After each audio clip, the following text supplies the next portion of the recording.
If you can find this for $59, A, I'm jealous. B, you better grab that thing because 59 bucks for this is a steal.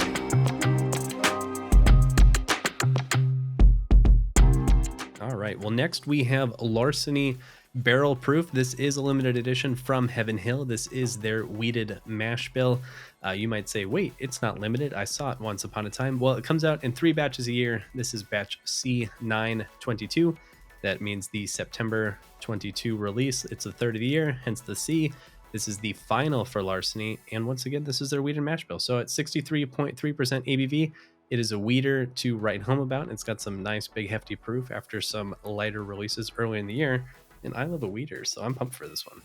Yeah, I'm excited about this too. I remember when we compared the B release of, it was Larceny and Elijah Craig. Sorry. Right. Was losing a little bit of brain power here as I was swirling this in the glass. Turkey fog. We went through, yes, the turkey fog. We went through and compared the previous batches, and I believe we both liked the Larceny better than the Elijah Craig in that one.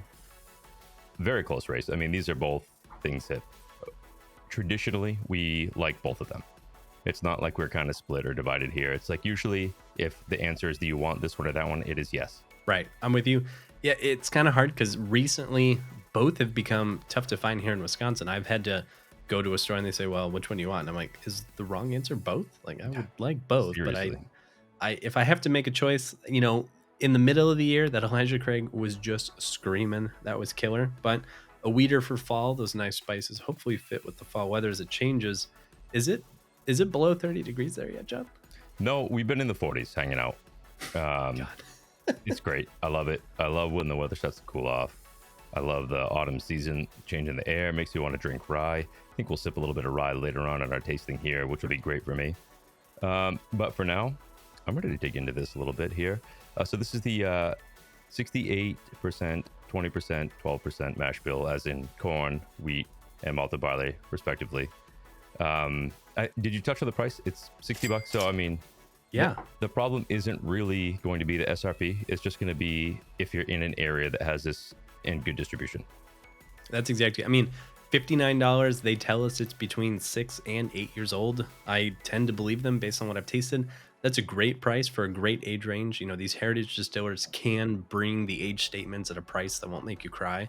And on the nose, like this is what I love about weeders. This has that big, sweet creme brulee note. There's like, there is some cinnamon here. I like it, which is weird. I don't normally like cinnamon, but it's full of baking spice and toffee and like that kind of sticky, like pudding note that's really just sweet and decadent and with a little bit of spice to hold it off. But on the nose, this is kind of a winner. Yeah, it's a real powerhouse. It most certainly has that desserty vibe to it. I think of some of these as... like you get this toffee, nougat, caramel, like very much liquid candy bar notes in a lot of the Larceny Barrel Proof, which is something that I usually really dig. And sometimes there's not enough spice to balance it, which is fine. I mean, like they don't all have to be incredibly balanced. Sometimes you just want to have something that's like, hey, punch me in the mouth with a candy bar. That's cool. I'm into that. But also, sometimes the extra spice that comes through, I know turns you away on some of these when it has that cinnamon note. But I think in this one, it works pretty good.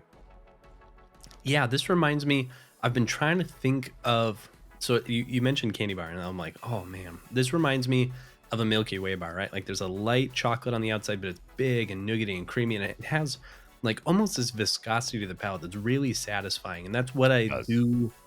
You know, some people I think are in the proof to get just like freaking hammered, but for me, the proof brings like such a succulent, like silky, nice texture to the mouthfeel, and this has it all the way.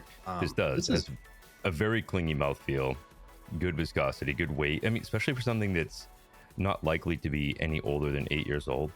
Right. A lot of time you see that as it starts to creep up, 8 to 10 years is where some of that real depth comes in. You get that more like velvety feel to it. This is nice. It's got that good like English toffee, butter toffee background to it. I like that. Yeah. I have to compare that to nice Elijah Craig sometime and see what the C batch of those stacks up like, because that's nice. Yeah, I mean, that sounds like foreshadowing for a future episode if I've heard one. Got yourself a deal. Well, overall, I mean, if you can find this for $59, A, I'm jealous. B, you better grab that thing because 59 bucks for this is a steal. This is working its way. Maker's Mark cast strength, which is also a cast strength weeded bourbon Mm. around the same age. Like this one trades blows with Larceny all the time. But if you live in a world where you can pick up both of those all day, like I don't know why you'd give a shit about Willer, because this is really good weeded whiskey. I think Yeah, I'm that's a I'm good Larceny Barrel Proof all day. that's a good AB combo too, because I feel like those makers cask strength, you get a little bit more of like the winter berries, white fruits. It brings a little bit brighter profile, where the Larceny is usually a little bit darker, a little bit more chocolate, a little bit more caramel. And I think those would be like shit. If you're gonna go to the store, you got two hands, grab both bottles, you walk out a winner.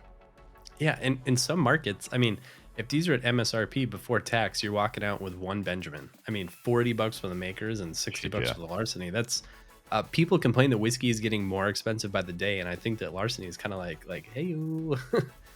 This is a limited edition that won't just crush your bank account, which I'm thankful for. Totally, man. Yeah, I dig this one. Good stuff. I'm never gonna not buy these. I mean, I know that sort of like a lot of these barrel proof things that roll out, the first couple batches kind of they get a little bit of heat because they're expected to be amazing in the very first release. They kind of find their stride as they go. I buy these every time they come out. These and Elijah Craig Barrel Proof, I like them so much that it doesn't matter. Like if it's not as good as the last one, that's fine. It's still good. I still like it. And for what they are, for the price, I'm in. Yeah, if buying Larceny Barrel Proof every time you see it is wrong, like I don't want to be right. Yeah. I'll buy it all day. Yeah. In that case, I am not right and never have been. So I'll take it. Works good for me.